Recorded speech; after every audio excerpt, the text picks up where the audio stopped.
wardegdega wafti heer sare uu hogaaminayo wasiirka arrimaha dibadda ee maamulka yuhuudda ayaa maanta gaadhay magaalada Hargeysa ee caasimada maamulka Somaliland. waftigana uu hogaaminayo wasiirka arrimaha dibadda ee maamulka Israel Gideon Saar ayaa maanta ka degay magaalada Hargeysa.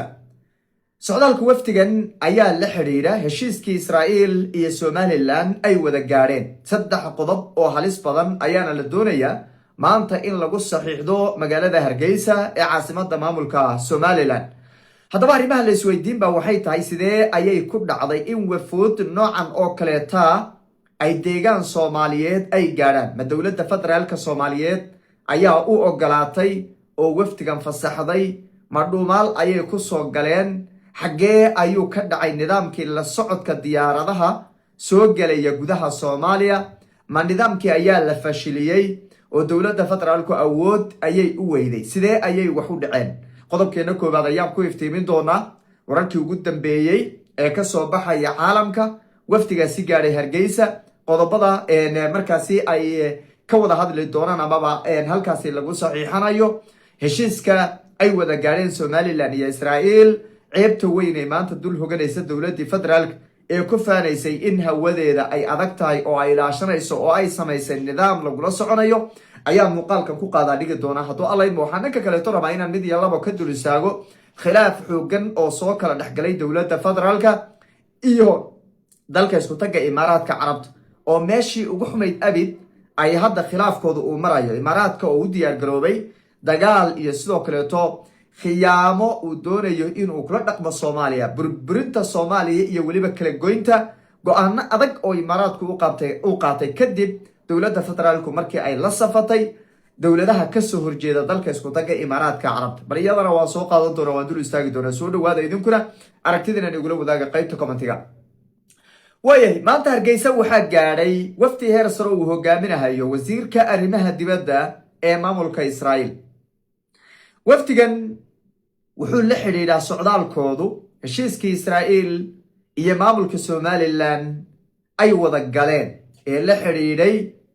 arrimihii Israel ay u aqoonsatay Somaliland wixii ay kaga bedelatay Israel dhinaceeda ay faa'iideysay. ilaan Israel Somaliland way aqoonsatay, Somaliland baa la aqoonsaday, laakiin Israel waxay iyadu rabtay ayuu la xiriiraa hirgelintiisa safarka horta waftigan. saddex qodob baa ugu muhiimsan. kow waa hirgelinta iyo saxiixidda heshiiskii Abraham Accord. waa kow waa Abraham Accord iyo Abraham Religion buu galaya. labadaba Somaliland maanta ayaa la filayaa inay saxiixdo oo Cabdiraxmaan Ciro uu qalinka ku duugo. waa kow horta waa qodobka koowaad. waa qodobka labaade waa heshiis dhigaya military defense oo markaas qaybta security iyo iskaashiga militariga iyo ciidanka ayay iska kaashanayaan Israel iyo Somaliland. waa qodobka labaad ee meesha lagu saxiixayo. waa qodobka saddexaad ee wasiirka arrimaha dibaddu waxa uu soo fiirin doonaa baa la yidhi meesha istaraatiijiga ee Israel ay doonaysay inay ka dhigato saldhig military. halka ay rabto inay ka dhigato saldhig military ayay iyadana soo fiirinaysaa oo ay soo saxiixaysaa. saddexdaasi qodob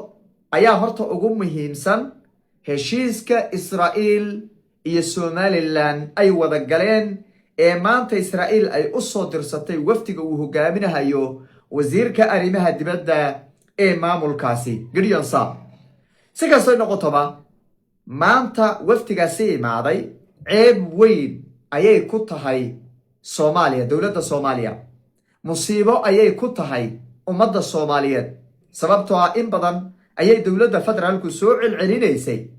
hawada Soomaaliya way adag tahay, diyaaradda soo gashaay waxa ay wadaan la ogaanayaa, haddii la ogaan waayana noqo ayaa la dhahayaa. maanta meeshii horta arrintaa way ka baxday. dowladda Soomaaliya ayaana ku ceebaysan sababtoo ah waxaa aad la isku weydiinayaa sidee ku dhacday in waftiga noocan oo kaleeta ee dowladda Soomaaliya aysan ogolayn ummadda Soomaaliyeed dhibaatadeeda, kala goynteeda iyo waxa weeye burburinteeda xumbaarsan inay deegaan Soomaaliyeed ay ka soo degaan oo waliba diyaarad ay ku soo degaan waa arrimaha aad la isku weydiinayo way waa arrimaha u baahan in la turxaan bixiyo runtana laga sheego waxa arkay warbaahin badan oo ku dhagan wadamo kale sida Imaaraadka iyo diyaaradihii soo qaaday ku dhagan wararintu sidaa ma dawladda federaalku maxay qabanaysay sidee lagu ogaan waayay diyaaradda noocana inay ka soo degto magaalada Hargeysa oo waliba xumbaarsan wafti sare oo adiga ku hawlan burburintaada iyo baabiintaada ku hawlan dawlad aad iska soo horjeedaan inay dalkaada iska soo caga dhigato sidee ayay ku dhacday wasaaraddu maxay qabanaysay maxaa diyaaradda digniin loo siin waayay oo la dhihi waayay laabo haddaad laaban weyda halkaada ayaan kugu kharibaynaa maxaa loo dhihi waayay waay wasaaradda duulimaadka iyo hawada rayidka Soomaaliyeed maxay qabanaysay hay'adda duulimaadyada maxay qabanaysay ma ayada fasaxdo lacag bay ka qaadatay Soomaa taasay marka ka dhigantay waa ceeb weyn weeye wasiirkay ceeb ku tahay oo hay'adda duulimaadka iyo hawada rayidka Soomaaliyeed bay ceeb ku tahay way arkayaan diyaarad walba soo galaysa hay'addu way aragtaa qalab lagu la soconaya yaala waa la ogsoon yahay shalaytii alaabta yar waday kaargooyga hayde duwa intay ka soo duushay Hargeysa u socotay maxaad wadaa baa leeyahay yaa ku soo fasaxay baa leeyahay soo gudbi baa leeyahay lambaradaada markay soo gudbin weyday laaba baa leeyahay way laabatay iyadoo Hargeysa ka digin bay duwa dib ugu laabatay way tan loo dhihi waay macnaheedu waxa weeye marka waa la ina soo dhaxgalay dhaqaale badan bay bixisay Israa'iil hay'adiina waa fasaxday wasiirka arrimaha dibadda ka qudbaynaya magaalada Hargeysa maxaa la joogtaa marka maxaa difaacanaysaa ceeb weyn baa marka maanta dhacday diyaaradda soo qaatay waa Fly Dubai waxaa ilaalinaysa baa leeyahay F-35 iyo F-16 baa ilaalinay oo garbaha ka socday si loo sii waday baa Hargeysa laga dajiyay Hargeysa hadda ku sugan yahay Abraham Accord Abraham Religion balaayo waxaan la garanaynin iyo baas Israa'iil ay wadato waxa weeye saldhigii ay degi lahayd ee Israa'iil ay ka samaysan lahayd Somaliland intaasoo dhan buu ninkan u imaaday oo maanta laga hirgelinayaa magaalada Hargeysa adigana banaankaas iyo qaramada midoobay dhexdeeda qayliyaysa oo leedahay dalkeeda lagu soo xadgudbay war ma hawada yar ee Soomaaliya ayay hay'addu tahli waday inay ilaaliso war ma diyaaradda soo galaysa ayaa la ogaan waayay oo amar la siin waayay waa loo yaqaan qalabkii waa yaala diyaaradaha dhan baa lala socdaa ee dalka Soomaaliya oo dhan hawadeeda soo mara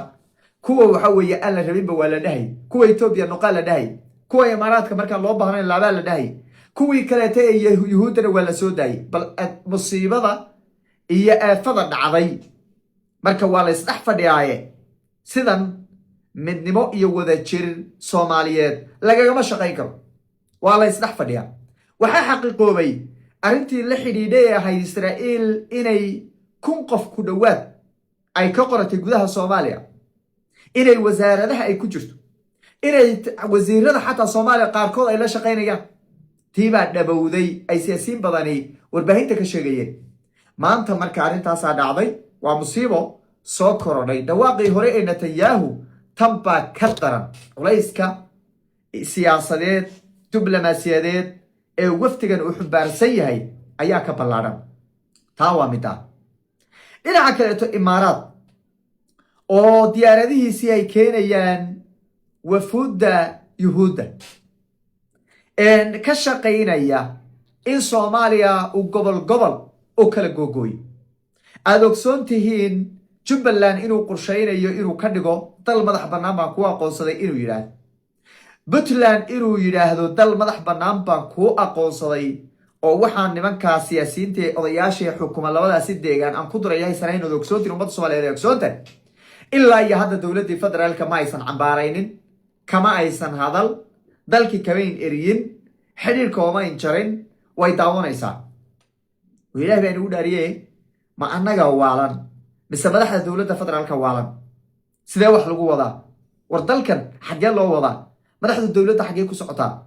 waay Imaaraad dalka looga eriyay Imaaraad maxaa dalka looga celinay waa arrin kale oo ayadana u baahan ummadda Soomaaliyeed inay ka warqabto madaxda dawladda habdhaqanka siyaasadeed ee maanta ka muuqato inay ummadda Soomaaliyeed ka warqabto iyadana maanta waan iftiiminaya halkaas ayna leh mucaaradku mihi madaxda dawladdeeda way mahadsan yihiin wixii wanaagsanaa ay qabteen dadaaladooda iyo guulaha waaweyn ee ay ka soo hoyeen ee diblomaasiyadeed ee dhinaca waxa weeye la dagaalanka qoladaas yuhuudda way ku baadsayiin laakiin wax badan baa khaldan imaaraad si fiican u dhegaysta imaaraad puntland wuxuu rabaa dowlad madax bannaan inuu ka dhigo jubbaland wuxuu rabaa dowlad madax bannaan inuu ka dhigo somaliland arrinteeda ninka riixaya weeye khilaafkaas isaga iyo kala dhexeeya sacuudi carabiya ayuu doonayaa imaaraadku inuu u soo raro soomaaliya maadaama yaman lagaga awood roonaaday soomaaliya in lagaga awood roonaado muu rabo dheeragtina kuula soo xidhiidhi mahayo wuxuu rabaa inuu ku kala jarjaro oo ku kala shushukaansaduu rabaa dowladda federaalku waxaa rabaa marka inay halkaas ay go-aan adag ay ka qaadato sababtoo ah dowladda federaalku heshiis waxay la gashay sacuudiga waxay heshiis la gashay turkiga intaba imaaraad